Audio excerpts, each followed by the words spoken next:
As we grow our businesses using voice AI and conversation AI, we want to make sure that we are mitigating any risks between our team members, between people building, creating, editing, and reading our voice AI and conversation AI edits, especially since we're building big infrastructures using these tools. Sometimes we got to make sure that our teams are safely using the tools and that the people that can edit, and the people that should just be able to read can read those agents. So today we're diving into permissions regarding our AI agents. This is pretty straightforward, so let me show you how it works. So within your staff screen, either on the sub-account level under My Staff or on the agency level under Team, you can navigate to the roles and permissions. And now AI Agents is right at the top. So we have 4 different settings. We have View and Manage Voice AI Agent, which we can toggle on and off here. We have View Voice AI Agent Goals, View and Manage Voice AI Agent Goals, and View Voice AI Dashboard. So all these are pretty straightforward, but I'm going to show you what each one looks like. So for View and Manage Voice AI Agents, if this is the only one on, we can go ahead and click Save.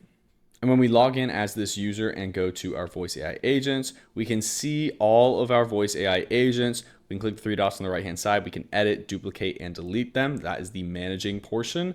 We can go into the agents themselves, but from here, as you can see, we can't see things like our agent goals.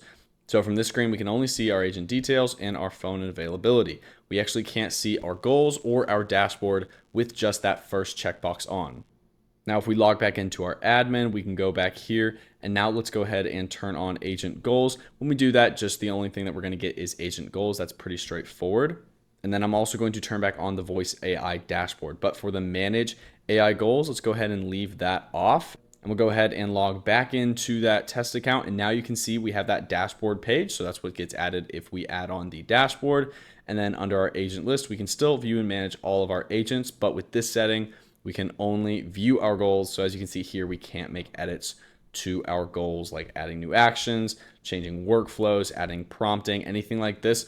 So this is a great way to give your entire team access to see everything about the agent, but not make any changes to their goals. And of course, if you check back on the Manage Goals tab, then they'll be able to view and manage everything with your AI agents. This is a small but powerful update, especially if you're running big teams and you're trying to build multiple AI agents within platforms. A really great use case for this is having AI developers and people that are specialists within your sub accounts that you want to build bots, but you don't want them to view analytics. You might want them to make edits by creating and editing bots, but maybe you have other team members that you don't want to mess up those bots that those people created. So you can change different permissions for different users in order to best suit your use case. Again, this is pretty straightforward, but if you have any questions, leave a comment on this video or refer to the help doc. As always, this has been Andrew, and thank you very much for watching.